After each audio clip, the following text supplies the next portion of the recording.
All right. Hey, everyone. It's Laura Williamson. This is Bear Speak. Thanks for joining me today.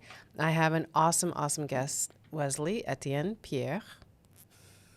I'm working on my French, people. Don't laugh at You me. nailed Don't it. judge me. You I'm nailed trying. it. I'm You working on nailed it. it. I am a personal trainer, a Pilates instructor, a Reiki practitioner, as well as a health coach. And I do all the things. Consider me a fitness cheerleader. But today's show is going to be a good one. We are going to talk about weight loss in this particular year and how it's changed and the benefits and the wins and all the work that it takes to get to where you want to go. But here's the difference, ladies and gentlemen. We're going to talk about all the current trends and events with regards to weight loss. We're going to talk about GLP-1.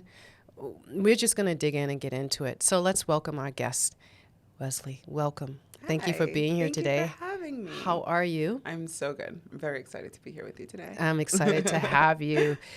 Just to give you a little backstory. So Weslie and I, we've been working together and I have been training her and working with her. But even before me, she was already on a path. And I'm just lucky enough to be a part of her journey and a part of her story right now.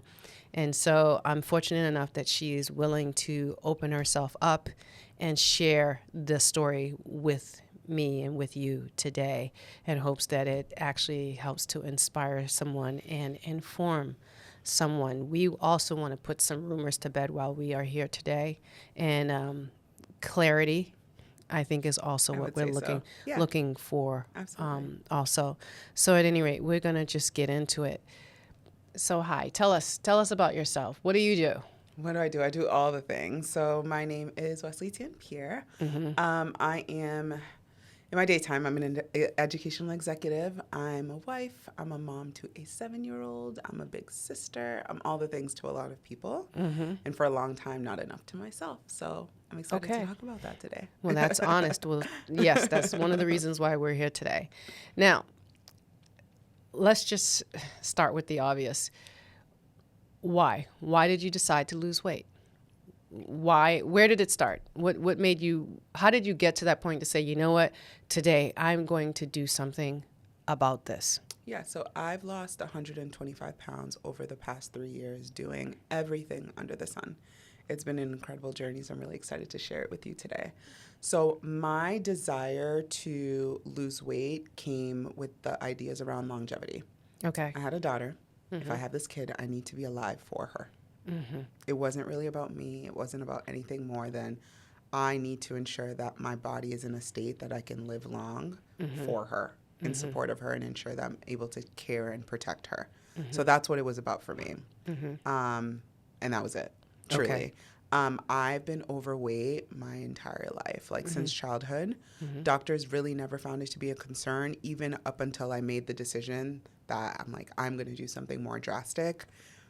Losing weight has been kind of a part of my entire life. It was always this like, lose 50 pounds, gain it back, lose 20 pounds, gain it back, try a trend, lose some weight, maybe not, and just stress. COVID was a turning point.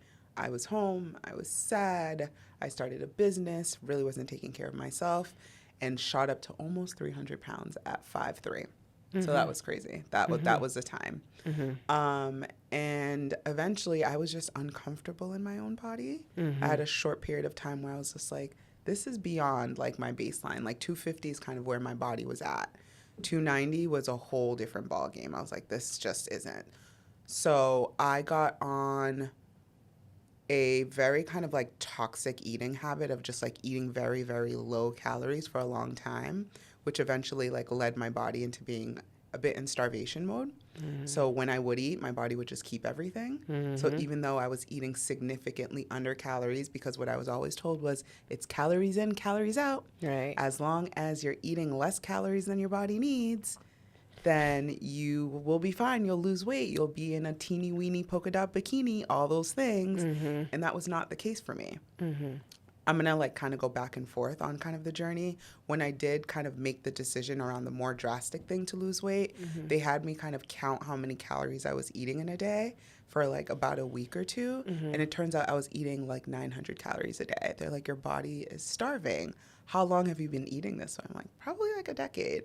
They're like, well, yeah, that's not healthy. It sounds like you've been in a calorie deficit for a long time and your your metabolism is pretty much shot. Like nothing's working as it should. So even if you did, quote unquote, do the right things, your body would never actually respond because everything is completely out of your whack and your body's just trying to survive. It's under constant stress. You're not eating well. You're not sleeping well. So everything is kind of working against you. So I started having real conversations. So this is a lot. As soon as I hear it, what I think about is, for someone who is listening to you, you're going to think, yeah, exactly. So what do I do? There's so much that I have to do. It's so much work. It's going to take so much time, because the idea of it is daunting. It's like, what do I have to do to get to that point? You know what I told myself? The time's going to pass anyways. Let's say it takes me 5 years to lose 50 pounds. That's slow. The 5 years is going to go by anyways. So I might as well be working towards who I want to be in that 5 years rather than look back and said, wow, another 5 years just went by and I didn't do anything that I actually wanted to do. So for me, it really wasn't about the weight loss. It was definitely the fat loss and living longer and ensuring that I had enough muscle to survive. So as soon as I kind of shifted my brain around, it's not about the number on the scale, but it's instead about how much muscle I have on my body, how much independence I'll have when I'm older, how much I'm able to walk up and down steps independently, how much I'm able to move by myself. That's what it came about for me. So some of those psychological changes made a big difference for me in kind of the journey, because I'm like, it's not really about losing the weight. Like, what is weight anyways? But it's really about the health of my body, how strong I am, and making sure that there's just less fat on my body. And that was transformative for me. But wait, as a trainer, one of the things that I work with people all the time is change, right? Change is extremely hard for a lot of people. And usually when people hear that they have to make changes, it's what do I need to do? How do I do it? And how hard is it going to be, right? Because no one wants to be uncomfortable. Of course. No one wants to be out of sorts. And really, because you want to be comfortable, it's difficult to start something new. And usually that can hold people up, aside from I'm just busy, I don't have time, which is another conversation. But change is hard. So I'm going to start with that. How were you able to make these changes so very easily? I did it one step at a time. So I created this philosophy called the single habit method. I'm an educator. When I'm teaching a student a new skill, I don't teach them 10 things at once. I teach them one thing at a time, and I use them as building blocks. Okay. And they compound over time. So I developed a method called the single habit method, and I taught myself one new habit at a time. So I know that in order for my body to be healthy, I need to be moving it. I need to be drinking water. I need to be eating healthy. I need to make sure I'm sleeping. I need to make sure I'm getting my nutrients in. That's a lot. And typically, every time I tried in the past, I would try to do all of those 10 things at the same time. I would burn out. I'd get overwhelmed. If I forgot something for a day, I'd be upset with myself. It was a lot. And I don't think people think about the mental aspect of the health journey as being like the most important part. Because if mentally you're not clicked in, your body and your mind need to work together. And if they're not on the same page, you're going to be on this hamster wheel of starting over. I'll start on Monday. I'll start on Monday. So I told myself, I'm going to learn one new thing. So I wrote down all the things. The most important thing for me, and the hardest thing for me, was drinking enough water. I spent 2 months teaching myself how to drink 80 ounces of water. I didn't think about anything else. I didn't think about supplements. I didn't think about movement. I didn't think about protein. I was like, I really need to nail down at the very least, because I was like, lipolysis. The other thing was learning the science of weight loss. That's me as an educator. I did research. I was like, how does the body actually lose weight? How does it lose fat? Lipolysis requires water.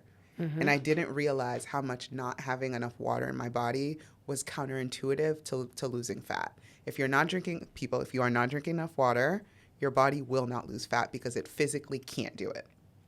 So I taught myself how to drink 80 ounces of water for 2 months. That's all I did. Once I learned that, and I was like, oh, I'm drinking water all the time. I don't have to think about this anymore. It's part of who I am.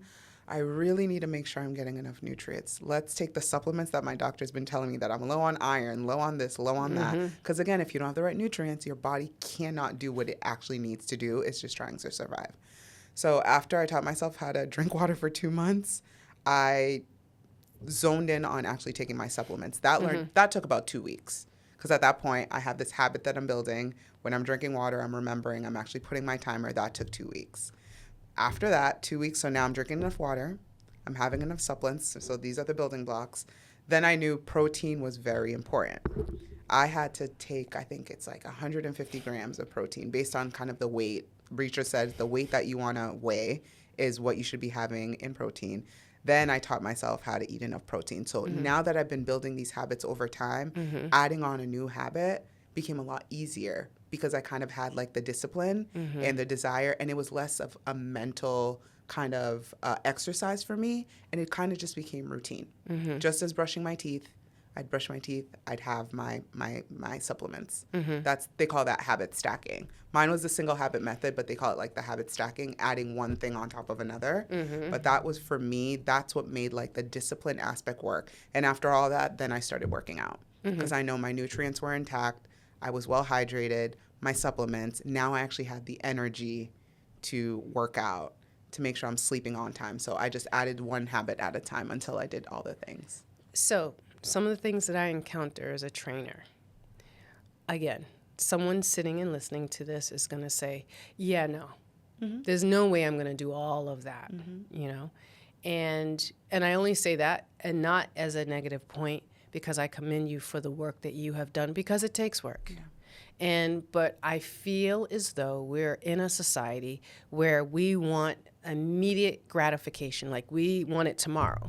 And I'm sure we can say, no, I know intellectually people are aware. They know these things take time, which is part of the problem, right? And I think sometimes people will get held up because we call it also mindset. At least I call it mindset as a trainer, right? It starts here first. What is going to happen out here in the real world, it always starts here first. And what's the saying, get your mind right? That's real. Right? So, because you can run and do all the things, but the issue is you got to start here first and make a decision to flip the switch and decide what is it you want and what are you going to do to get it. And that's also patience, I'm finding. So a lot of people don't have that patience aside from time. I think it's easy to say that you don't have enough time to get certain things done. However, it's about you. It's self-love. It's self-dedication. So what do you say to someone who says, well, it just didn't work for me? What didn't work for you? Well, that's when we just start it. to unpack it. But that's What just isn't it. working Because for you? as a fitness professional, or it didn't work out, or I didn't have time, or I'm just trying to think of some of the what's been told to me, you understand? And then, because I've seen both sides of it, where people who just make a decision one day to get up, they say, I don't want to do this anymore. I don't want this for myself. So how does one get to this point? Again, you're an educator, you're all the things, but a lot of people are not. Right? So how do you, because I don't want someone to listen to this and think, well, oh, that's not me, but that's something else also. That's about that person. But you were thinking about someone else. You were thinking about family. You were thinking about your daughter. You were thinking about longevity. You were thinking about aging, which other people are also. Of course. But the difference is you found a way to make it work for you. So what was the one thing, if you had to give one bit of advice or one thing that's doable for someone to start, right? Because for me, I say small actions. That's what I say, small steps. Give yourself one thing to do a day is what my advice would be, and then start moving in that direction. And it doesn't have to be glamorous. It could be simple as writing a note to yourself. For me, I knew what I hated. I was heavy on, I don't like running. I don't like when my heart is beating really fast and I feel like it's coming out of my chest. I learned that I didn't need to do the things I hated. I found ways to make it fun. Okay. That was for me. For me, if it's not fun, I'm not doing it. That's right. Okay. It had to be fun. So what are the things that I enjoy doing? I liked going out a lot. I went out at night. We'd drink. We'd have a party. Like, that's what I would do. But the reality is that left me exhausted. It left me overwhelmed. It left me overstimulated. It shot my nervous system. It made my body hard. It was harder for my body to lose fat if I have alcohol in my system. Mm-hmm. So I started to kind of flip what it is that I was doing and make it healthier. Mm-hmm. So I still go out with my friends. We go to wellness events in the daytime. That's what we do. Mm-hmm. We still get cute. We wear our sets. I love it. We do all, I've seen your sets. They're very cute. They're really cute. And the colors are really, They're really cute. But I've said that to people, like, buy clothes you actually like. That's what I'm saying. I just made it fun. I'm like, what are the things that I enjoy doing? Mm-hmm. What is the healthier aspect of that? The same way that there's food switches. It's like, yeah, I love like bread. Maybe I do a wrap, or maybe I do a protein bagel instead of a regular bagel. Mm-hmm. So there's, especially now, I don't want to say there's no excuse, because everybody has something going on. Right. Financially. This is true. Mentally. This is true. Emotionally. They might be in a tough situation at home with their family, but there's so many more tools now than there were before. And I just feel like people need to talk about those tools more. There's so many switches. Mm-hmm. There are so many apps that are free, research that is out there. Talking to your doctors. I don't think enough people actually talk to their medical professionals about how they actually feel. Right. And that was the one step for me. If I was going to say one thing, talk to your doctor. Find a doctor that you trust, that believes you. If you're not comfortable talking to your medical professional, find another one. Like, it's really, really important that you are talking to, you're not getting stuff from Instagram. You're not getting like information from your cousin next door. Talk to the medical professionals that you trust about what is best for your health. Because it might be just blood work that needs to be done. And they're like, you have PCOS. That's why nothing you're doing is working. Or you have some other hormonal imbalance. That's why nothing's working. And there are solutions for those things. But not enough people are actually connecting wellness and longevity to like medical things. These are not just you're lazy. These are not just you're not doing the right things. But if you're exhausted, overwhelmed, mentally you're not there, that's a medical issue.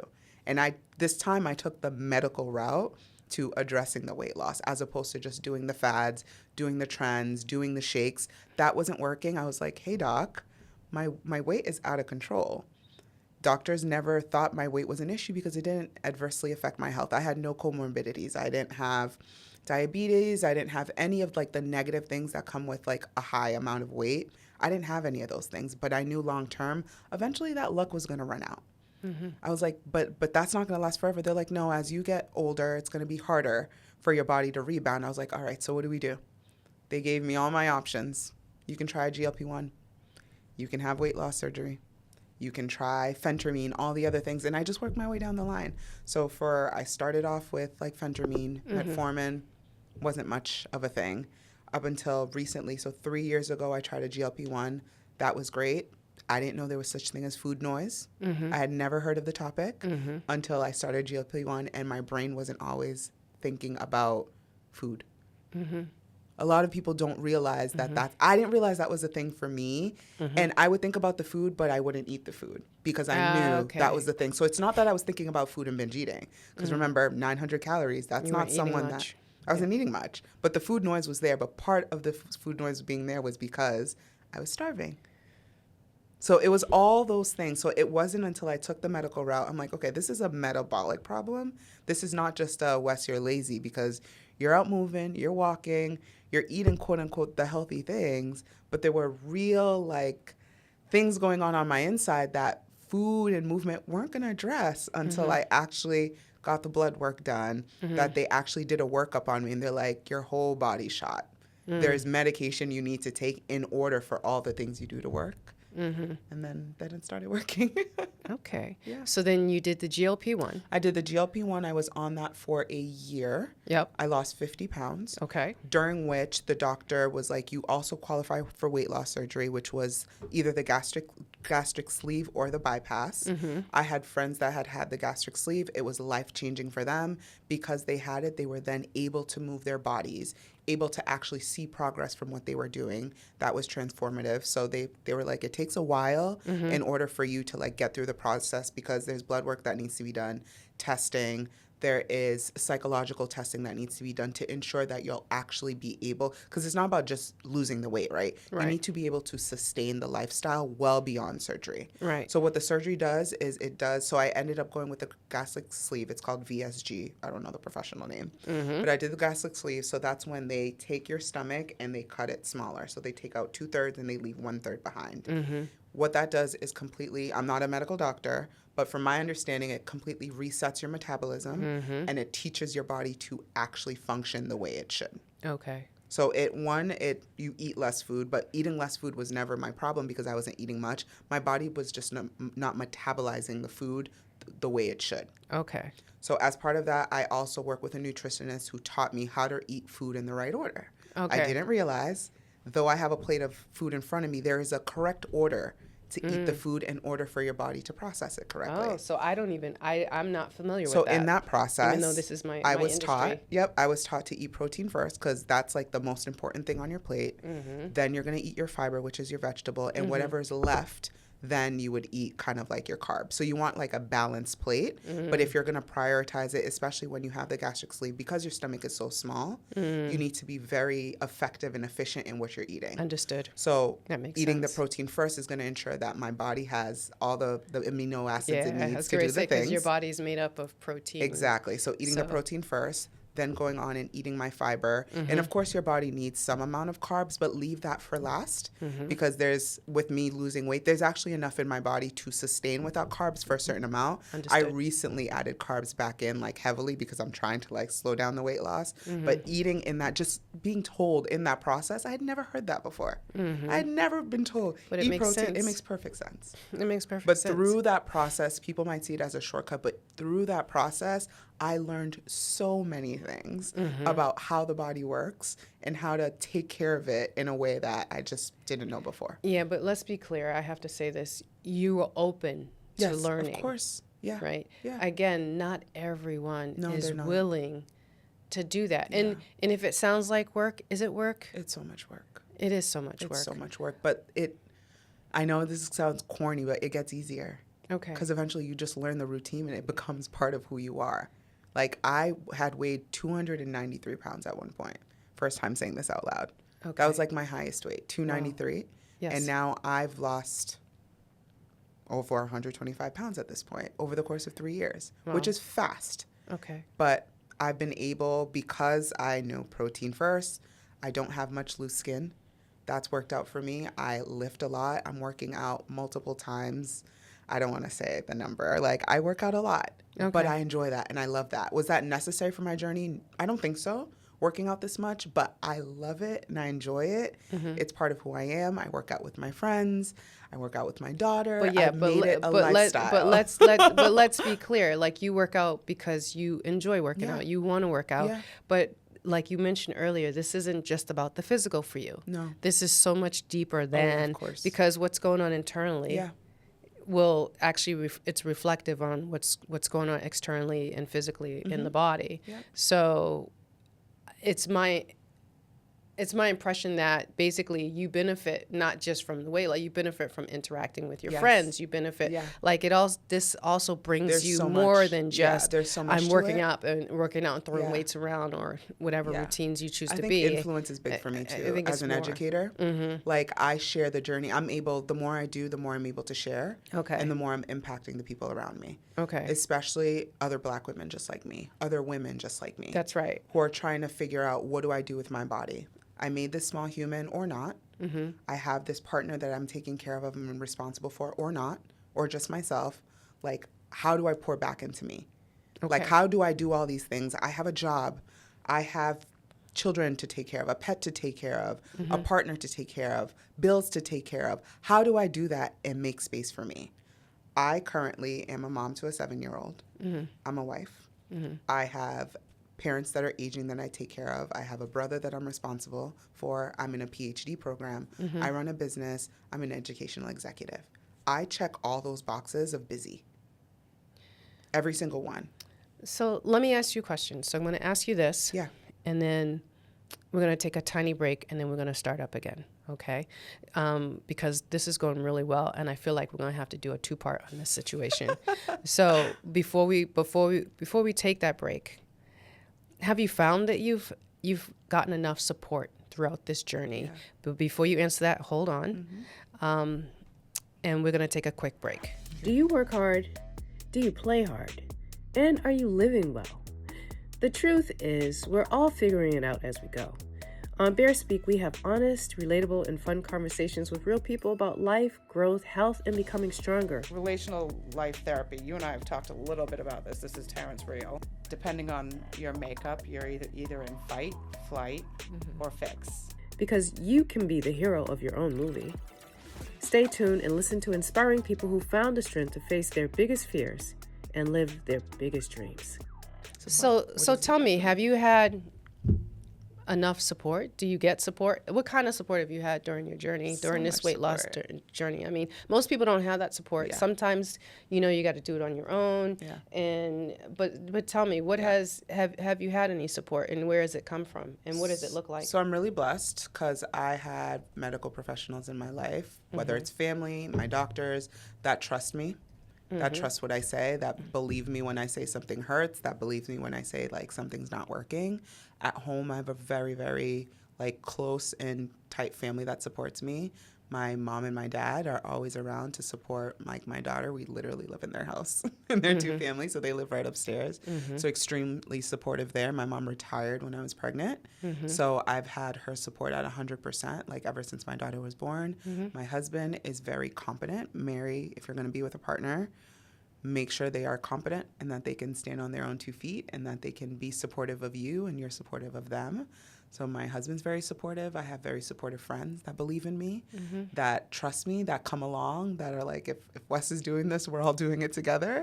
So that's great. I've created a very big support system online just by sharing the journey and being vulnerable and being just authentic and sharing myself and creating space and room for people to believe like you can be yourself and still succeed. You don't have to change who you are. You don't have to match a certain setting. White supremacy is real. Like you don't have to change who you are and show up as this. I don't want to say unprofessional, but the white supremacist definition of professional is not the only way to be. You can truly be yourself and still win and end up in the spaces you're actually meant to be in. So I'm going to share something with you. I had a client that came in the other day, and I forget how I even got on the topic of you, to be honest. I might have been, I was like, yes, you know what it was? I was talking about the live stream of Pilates mat, you Saturdays. Doing mat with us on Saturdays. So much fun. Right? So I was talking about that, and I show her the video, and she says, wait a minute, I know who that is. I was like, what do you mean? She's like, I know who that is. She's like, did she lose a lot of weight? And I go, yeah. She's like, I've been following her. And I'm like, and I was like, really? And she said, yeah, I've been following her. Stop. This is real. Stop. I wasn't thinking about it, but it just occurred to me, this is real, this is true. And she says, oh, I know where her shop is. I've seen her shop. I've driven by it.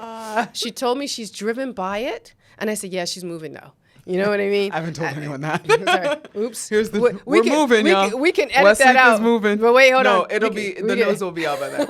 Wesley, you heard it here first. Yeah. Wesleaf is moving. I need that clip, George. Wesleaf will be moving by the end of the month of March. Oh, yeah. This won't go up till April or May. I just need this little piece right here. We're going to clip this. Yeah. So this is an announcement. Okay. Wesleaf will be moving. Yeah. You know what? Send me. I can. Absolutely. I need you to pan from me to the screen and back. Yeah. This is an announcent. You ready? You gonna record me right now? You want me to record it right now on my phone? Yeah. Okay, that's real. Okay, hold on. Wait, I gotta get to video. Okay, so you want me to go here and then go there? No, start here. Okay. This is an announcement. Okay, I'm doing it. I'm here on Bear Fitness, and it accidentally came out that Wesleaf will be moving. Get it right there. Wesleaf will be moving. We will be moving. I will announce soon. But you heard it here first on Bear Fitness. Wesleaf will be leaving Needham. Our lease was terminated for whatever reason, but we will be moving. So more to come. All right. Awesome. All right. Exclusive. You got the exclusive. All right. That's hilarious. Okay. Yeah, it's true. Stop. It's true. Oh my God. Yeah, she's like, I know who she is. I've driven by the shop. Oh my God. And I was like, yep. I was like, No, and she's people like, know she's me. lost It's the all this weight. weirdest thing. No, so trust it's the me, weirdest thing. you are inspiring people more than you realize. And that's real. And so that's why I say to you, yeah, keep doing what you're doing. Now, you lost the weight. I want to know, what's a normal day look like for you? How do you start? What do you start It's with? really different. I like to get my workout in early in the morning before people are up. So sometimes I do 5:30s. Sometimes I get my daughter out the door for 6:30 and I work out after. Okay. So I usually start my day with some sort of movement because honestly, I'm at this space where it's like if I don't get it out in the morning, I'm thinking about it all day.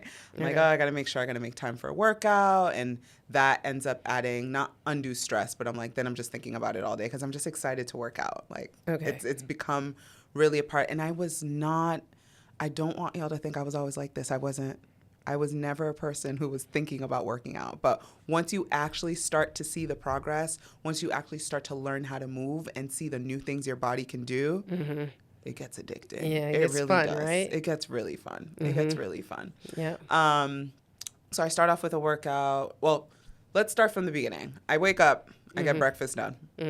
Get my daughter out of bed, get her ready while breakfast is half the bacon's in the air fryer, getting my daughter ready for school. My husband walks out the door with her at 6:30, then I get some time to myself. So if Aura said I didn't have a good night's sleep, I get back in bed, honestly. I get back in bed. So I give myself another hour or two of rest.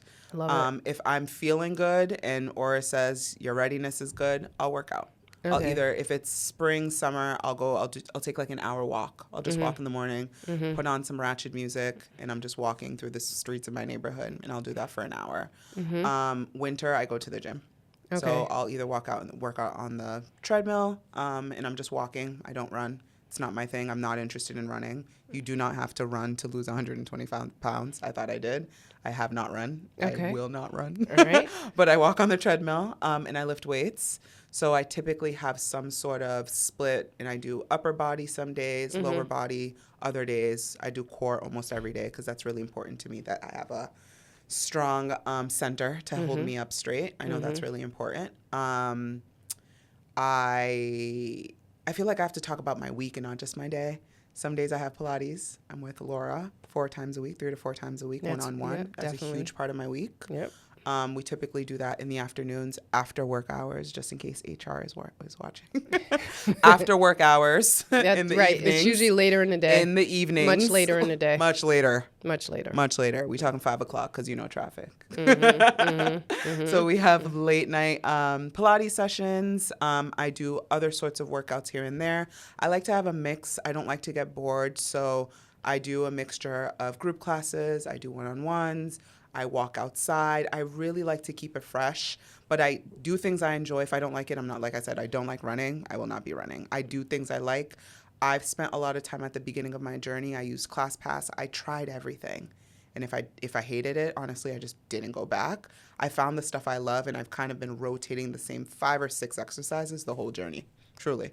Yeah. And I know that you've also been doing just to be clear, this is considered self-care to me. Oh, deeply. But what else are you doing? Have you been doing for self-care? Oh, my gosh. So I do a whole series on my Instagram called Wes's Wellness Weekly. So I talk about one thing every week that I do. Well, I do multiple times a week, but what are the different things? So I do acupuncture. Okay. I do acupuncture. It used to be every week. Now I'm down to every 2 weeks, and then it'll eventually go to every month. Okay. But I do acupuncture specifically to address stress, anxiety, sleep, hormones. I had heavy periods at one point. Okay.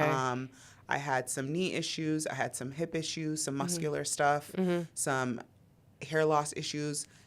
Acupuncture addresses all those things. So that's a huge part now of my recovery, wellness, and self-care. Okay. So that's a big part. I do red light therapy. So I have a red light panel at home as well as a red light belt that helps with, and I'm not a medical professional, but according to the internets, and Dr. Chat. Dr. Google. Dr. Google. Okay. Red light helps with sleep, with collagen, with skin, with just general relief of stress. You guys can Google what red light does for you, but that's what it does for me. I also have a vibration plate that helps with lymphatic drainage, according to Dr. Wes here. And I will be a doctor soon in 3 weeks. Yeah. I will. Yes. So now, what else do I do? What am I missing? I don't know. Are you Those are missing like anything? my 3 main Those things. are the big things. Those are my big things, yeah. I mean, let's just call it. How has this process changed your life, and how has it changed your life? I mean, I'm gonna say this to you, and this is not about trying to second guess all the work and effort you've done, but this is life altering, life changing. How has it changed your life? And like you said, you were back and forth before. Like you'd lose some weight and pick the weight back up again. You lose some weight, pick the weight back up again. How do you know that this time this is it? You know what I mean? During those times, I wasn't healed. Oh, I wasn't healed. You weren't. I realized. What do you that mean about by myself. it? You weren't healed. Mentally, I didn't put my body first. My Okay. physical body and mind. So we're going back to in those mindset. spaces, We're going back to yes. mind-body connection Yes, is where we're going exactly. with it. So okay. I found that in those times where I would like start paying attention to myself and then I would stop paying attention to myself. So it really wasn't about the weight. Mm-hmm. It was about care for myself. Okay. Okay. I went from periods where I was really taking care of myself to not. Okay. So the weight really became a reflection of how much I was taking care of myself, really. Mm-hmm. So the more fat I gained was when I wasn't really taking care of myself. I just wasn't paying attention. I was kind of eating whatever was there. I wasn't really moving. I just was not taking care of myself. But do you know why you were not taking care of yourself? I wasn't taking care of myself because mentally I either wasn't okay. Okay. There were other competing priorities that I felt were more important. I didn't think I needed to take care of myself that much. Mm-hmm. I was like, I'm alive, I'm fine. I got to take care of this child that was sick. My daughter was super sick for the first 3 years of her life. We spent 4 consecutive months a week in the ICU, not just the ICU with her. Like we had children passing away in our left and right. So I had a very hard time keeping my daughter alive. So you can imagine in that time, I wasn't thinking about me. I had this 6-month-old all the way to 3 that I could not keep out of the hospital. I couldn't. So where was I really taking care of myself if I really wanted to keep her alive? Right. It just wasn't a thing for me then. So there was the mental, I'm sure I was super depressed at that time. And I was not in tune with my body. And I know I've talked to you about this a lot. Like you would think someone who's doing all this is in tune, very disconnected from my body. And there's a multitude of reasons how I got here. But being able to learn my body and be more in tune has been huge for me in this journey. So yeah, how I know this will stick now is because when I understand it, I understand what it takes. I understand now how the body works and how my body, because not everybody's the same. I understand now what my body needs in order to thrive. Okay. I didn't know those things before. I didn't know that I should eat protein first. I didn't know the amount of water I needed to drink. I didn't realize how iron deficient I was. So in learning my body and understanding what my body needs and how I take care of this body, I know those things now. I didn't know them before. Okay. So when I hear you say all this resonates with me on a few different levels, right? The professional side of me as a trainer says, well, yes, I already know that needs to be a mind-body connection and when there's a disconnect. But now if I take it one step further, it sounds to me like you are more centered. You are more in your body. Yeah. You are more present, I guess is what I'm trying to say. Yeah. Not to say that you weren't present before, but I find that... I wasn't present before. But what I'll say to you is what can happen is when we're in fight or flight or survival mode... Right, and a lot of us are, way more than we think. We're not fully present. Nope. We're not here. Nope. We're everywhere else, which really doesn't really bring us here. Yeah. And I find that's where trouble will actually and can 100%. Can show up. Yep, 100%. So I didn't expect the conversation to go in this direction necessarily. It's not a bad thing, but I feel like it's a bit of truth that people are slowly becoming aware of, not being fully present. Yeah. Because if we're walking around in survival mode all the time, basically, if you're always looking over your shoulder, and that's just a visual I'm giving, right? Because you're really not looking over your shoulder, but it's like you're always waiting for the other shoe to drop, right? When you say that, you know what's something that comes to my mind? I realized that I used to bump into things a lot. Just walking around. When you're out of alignment, you bump into things, When I'm by the telling way. you, and I realized recently, and I bruise very easily. I think there's some sort of bleeding thing in my family. My dad had open heart surgery a couple months ago, and a couple years ago. They're like, "Is there a bleeding disorder in your family?" I was like, "No, how would I know that?" They're like, "Do you bruise easily?" It's like, "Yeah." They're like, "Okay, we need to go back in because like there's something going on." But I used to be covered in bruises just from bumping into things multiple times a day. And I don't have a single bruise on my body. I haven't bumped into a corner in ages. And it's things like that. I'm just more aware physically of just where my body is in space. Just because of just alignment, being able to walk straighter, being stronger. Like I'm just more in control of my body. And I'm like, just things like that. Like you just wouldn't realize how much you were just out of alignment with your body, just moving around and not thinking about it. So What have you learned about yourself through this process? I learned that I'm really strong mentally. That once I make a decision, I stick to it. And I'm honest with myself. I'm a lot more honest with myself now than when I was before. Like, are you actually eating healthy? Are you actually drinking water? Are you actually doing things or just talking about it? Are you just wanting it? Because wanting it is not enough. Wanting it is the first step. But how you show up every single day shows you to yourself like how much you can do all the vision boards in the world. You can write down all the goals. But if you haven't decided in here, I deserve to be a healthy person. I deserve to eat healthy foods. I deserve to drink this much water. I deserve to wear this cute outfit. I deserve to go out to that event and feel good. I deserve to be in this space. If you don't decide that you are deserving, nothing will shake. Nothing will shake. But you have to love yourself enough, know yourself enough, be kind to yourself enough to make that decision and decide like, yes, I'm deserving of everything I experience, good or bad. Because there are bad things. That doesn't mean it's just good things. There will be bad things. Sometimes there are things to learn. Yes, there are things to learn, and you decide that this is just learning. What did I learn? Why did that happen? Could I have done something? Yes, no, and how do I ensure? And what did I take from it? Yeah, and how do I ensure that bad thing maybe doesn't happen again, or at least doesn't happen like that? Okay. Yeah. Would you go through this process again? Yeah, 10 times over. 10 times over. So what advice would you give for someone who's contemplating, who hasn't made up their mind or doesn't know what direction to go in? They know they need to lose the weight. They want to lose the weight. They've tried to lose the weight. They've been whoever's at the beginning, facing the journey, the path. They haven't quite stepped on it yet, but they're looking at the road and they're thinking, I see the end, or I want to get to the end. But it looks like a long way to go. What is your why? Why do you want to do it? What is your why? What is your why? Because you talked about the what, maybe about the how, maybe about the when. Why? Because what always brings me back is why I wanted to do it. Because you're going to run out of motivation. Some days you're not going to want to do it. But I remember why I want to do it. I'm going to get my butt up. I got to live longer for this little girl. Like, this little girl's going to need me. I made her. She didn't ask to be here. But for me, I need to live longer for me because I want to take care of her. So in taking care of her, I need to take care of me. I need to be okay. My mom has dedicated her entire life to taking care of me. I need to be able to take care of her. And by doing that, I'm taking care of me. So it's the why for me. What's your why? What's your why? You have to decide what that why is. If you are not solidified on that why, you will continue to be on the hamster wheel. Because I didn't have a clear why before. I did it because, I don't know, the Kardashians were out. They were all small. That's not a real why. That's not a motivator. Right. Like, the clothes are cute, but that's not real why. That's not deep enough for me.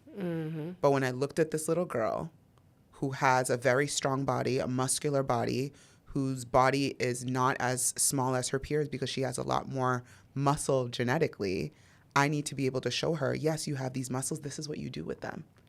And be proud of your muscles. And that's why you can tumble so well. And that's why you can bar so well, because your muscles are larger than your peers. But this is what you do with those muscles. And mommy has big muscles too. And this is what we do with these muscles. And that's why these muscles are important. So in teaching her to love her body, I had to love mine. And I had to make sure my body was healthy and I loved my body. And the other thing is, I want to be clear, I did not dislike my body. And even when I was almost 300 pounds, your girl was rocking crop tops. I loved my body. I never had an issue with my body, but I understand I didn't feel good in my body. There's a difference, right? I never hated my body. I loved my body. And like, my body's not feeling really healthy. Like, I'm bumping into things. I'm bruised. I'm like hungry. I'm thinking about food, but I shouldn't eat the food. Like, so I wasn't a binger. I had an unhealthy like aversion to food because I'm like, if I eat food, I'll just get bigger. So I'm just not going to eat it. I would go days without eating sometimes, like 5 days. I'm like, oh, I haven't eaten. Just drinking water, starving my body. For what? So yeah, being clear on my why, like, I love this body. To take care of this body, I need to nourish this body. I need to hydrate this body. I need to move this body. I need to love this body. I need to dress this body. So like, this is all I have. Like, I was put on earth with just this. This is the only thing I have full control over. So you gotta take care of the thing. So we've come to the end of our interview. Part 1. And yes, part 1. You're always welcome. We'll do this again because we'll have to continue. What I'd like to know is, how can people reach you? And not necessarily for this unless you want. I mean, because this is going to be on Insta and some other platforms. But, you're a business person too. Yeah. So what's your Instagram handle? Yeah. We'll start with that so people can follow your journey. Let's start with that. Yeah. And then also, if people want to know more about what you do and what you offer and if you want to give your business information, we're happy to hear that too. So, because you are an inspiration and there are so many people who just don't know where or how to start. Yeah. And so I'm grateful for you to be here today. Thank you. So I'll do that by reintroducing myself because I don't think I added all the details. Nope, you did not. What I asked in the end. I am an educational executive as a career. I'm a mom to a 7-year-old. I'm a wife. I am the owner and founder of Weslie Designs and Decor, which is an interior plant design company based somewhere in Massachusetts. So I do interior plant design. I run my business full time with an incredible staff to support me. I live in Greater Boston. So if you want to find me, I'm actually pretty easy to find. I'm on Instagram. Boston Plant Stylist is my Instagram. That's because I style plants in Boston.